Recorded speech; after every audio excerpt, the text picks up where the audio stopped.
রাজধানীর শিশু উদ্যানে চলছে বসন্ত ফেস্ট। আজ হোলির প্রথম দিন। বসন্তের আগমনী সুরের ছন্দে আজ রাজ্যের নানা প্রান্ত মাতোয়ারা খুশির রং উৎসব হোলিতে। বসন্তের এই রঙিন উৎসব দোলা দেয় আবাল বৃদ্ধ বনিতার হৃদয়ে।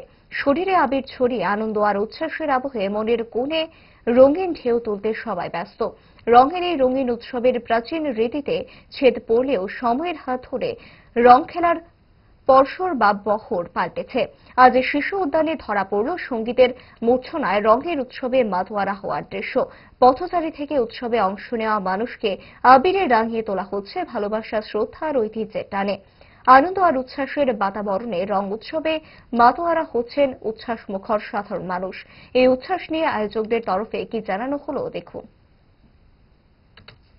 রাজ্যবাসীর জন্য আমরা আজকে যে বসন্ত ফেস্টের আয়োজন করা হয়েছে 2.0, মানে আমরা দ্বিতীয়বার।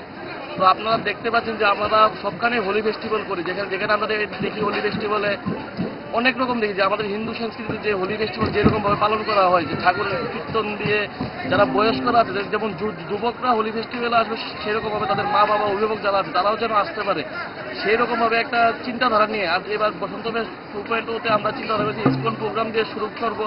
তারপর আমাদের যিনি ট্রাইবাল সিঙ্গার আছে, ভালো সিঙ্গার পারমিতা রিয়াং, উনি থাকবেন।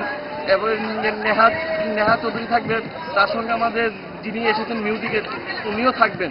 তো রাজ্যবাসীর উদ্দেশ্যে আমার একটাই কথা, যে হোলিটাকে সুন্দর করে দেওয়ার জন্য আমরা যেন সবাই একত্রিত হয়ে কাজ করি। শুধু বসন্ত না, যতগুলি হোলি হচ্ছে, ত্রিপুরা যতগুলি হোলি হচ্ছে, সেই সবগুলো হোলিতে যেন আমরা মন ভরে আনন্দ করতে পারি এবং আমাদের যে হিন্দু সংস্কৃতি, সেই সংস্কৃতিকে আমরা জাগিয়ে তুলতে পারি, সেই আশা নিয়ে আমরা আজকে কাজ করি।